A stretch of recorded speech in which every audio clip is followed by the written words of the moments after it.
In this video, we're going to take you through how to activate your core properly, what neutral spinal position or neutral pelvic position is, and then how to engage the three major core muscles being your pelvic floor, your diaphragm, and your transverse abdominis. So in order to activate the core, we need to first establish what our pelvic neutral position is. And the way we take you through that at KT is we over-exaggerate movement between the lumbar spine and the pelvis, and then we isolate the movement between the trunk or the lumbar spine and the pelvis.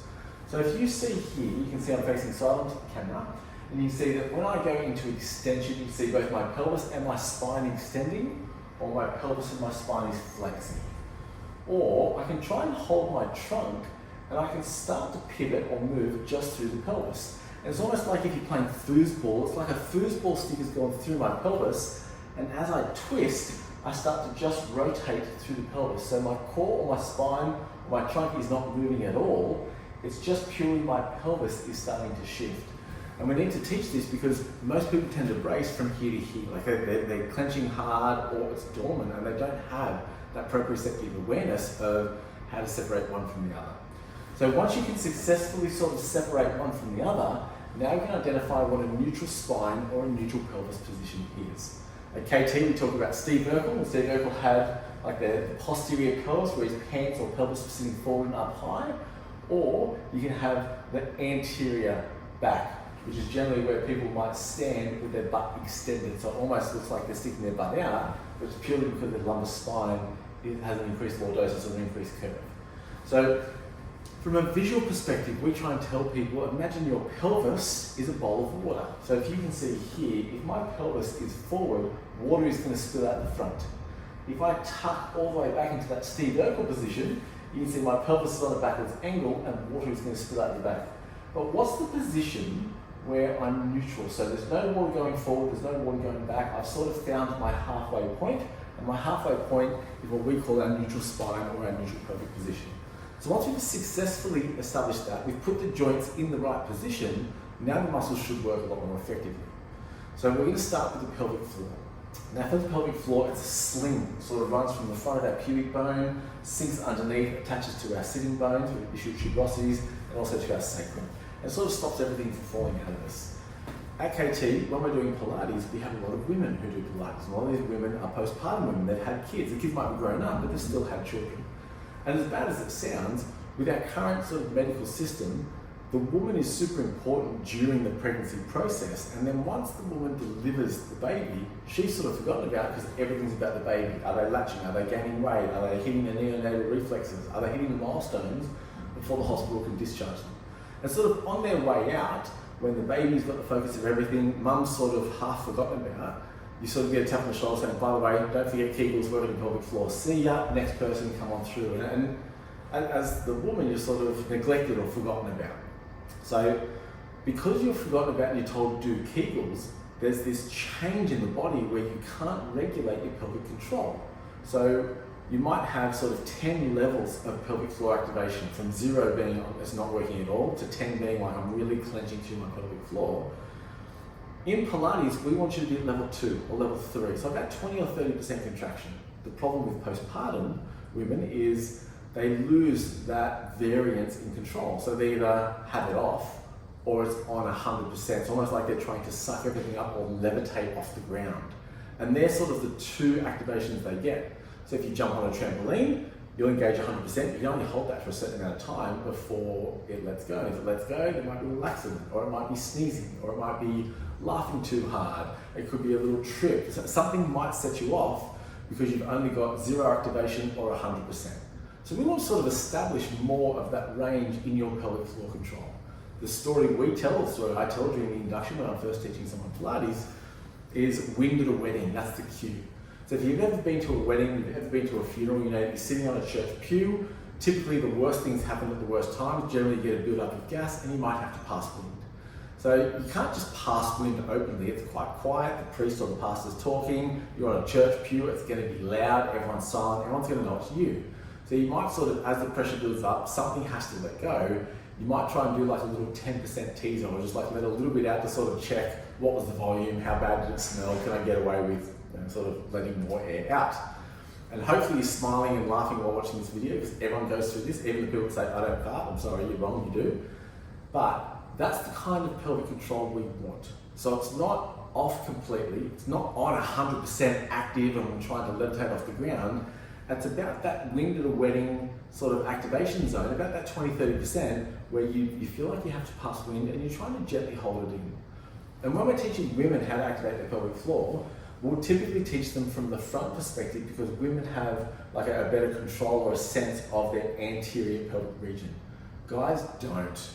Right? So for women, we'll tend to say, you know, imagine we're pulling a sheet taut on a bed, or we're trying to sort of shorten or lengthen that sheet or that sling that's holding you in place. Wind at a wedding, like you have to pass wind, but you're just going to gently hold it in. You don't need to sort of activate everything, it's just it's a gentle hold. That's about the level of activation. Girls may feel a small contraction on the anterior pubic region, and they might feel a small contraction around their vagina or around the labia. Girls will typically feel a small contraction around their anterior pubic region. For guys, when guys activate theirs, they'll tend to feel more in the posterior region. It's almost like we're trying to stop someone poking us up the bum. So guys get that, girls tend to get more of the anterior region. Either way, it's all the one sling. So if you activate it, both are gonna have an effect. So as long as you've got that wind at a wedding, we're fine. So we start with pelvic disassociation, we find our neutral position, we breathe in, as we breathe out, wind at a wedding. It's a gentle lift, 20 or 30% lift. And that's our pelvic floor. Now that we've got that done, we need to work on our diaphragm. So the pelvic floor is the floor of the house, the diaphragm is the roof. And the diaphragm is the dome, which should elevate and descend as we breathe in and out. Most of us though, especially adults, when you see people out of breath, they're labored breathing. It's all upper body, all chest, all neck. If they're really struggling, they'll start to really open up through here to breathe. But Pilates is about abdominal breathing, it's about diaphragm breathing. So we want people to place their hands on their lower rib cage underneath their breast region. And from here, we'll get them to breathe in front of a mirror, and we'll typically see this as they open up through their chest. What we want to see is them breathe in and have the ribs move, breathe out. Now we're not forcing it, the ribs are designed to actually move with breath, but you want to feel the breath happening there and not. So we will give a cue of breathing in through the nose, breathing out through the mouth. And it's a gentle breath. If we want to recruit the abs a bit more, you can teach them to breathe through their mouth under pressure or with pursed lips. Because when you breathe out firmly, the abs have to engage. They're coming along for the ride and helping the diaphragm. So first of all, neutral spine. Then we can engage our pelvic floor. Wind at a wedding, it's about a 20 or 30% contraction. Now we're introducing rib or diaphragm breathing. So we'll try and get them to breathe in through their nose, and then as they breathe out, the diaphragm will contract and the ribs will start to come anteriorly and also, the ribs will come medially and posteriorly, and they've got a 20 or 30% activation of the pelvic floor. The last one is transverse abdominis. It's a sling that wraps around the front of you like a corset, and then multifidus is at the back of the spine. It's the string that pulls the corset shut. So we're going to focus on TA, transverse abdominis. So for TA, a lot of Pilates cue this wrong. They'll say navel to spine or belly button to spine or any variation of that. And the problem is, if you bring your belly button to the spine, you actually contract your abs. And we don't really want the six-pack working, it's actually an eight-pack, but we don't want the big muscles working. We want transverse abdominis, which sits underneath or behind the six-pack to do the engagement. Because when transverse abdominis contracts, everything comes in and becomes stable. Whereas when rectus contracts, we actually flex through the front, we compress everything. So, what I will say is imagine you're wearing like hipster pants, okay? So the pants are sort of sitting lower than normal.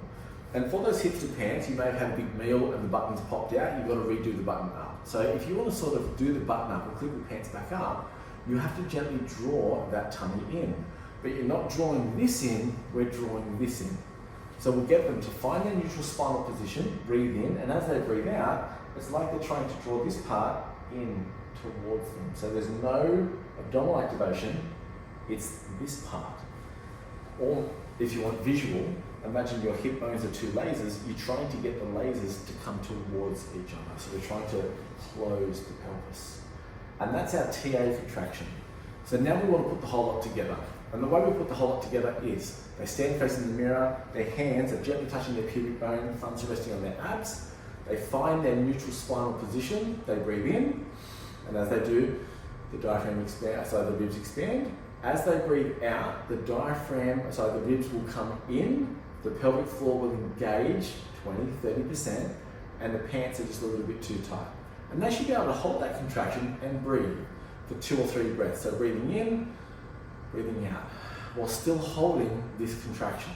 And the contraction should feel like you activated your core at about 20%. It's not a maximum lift.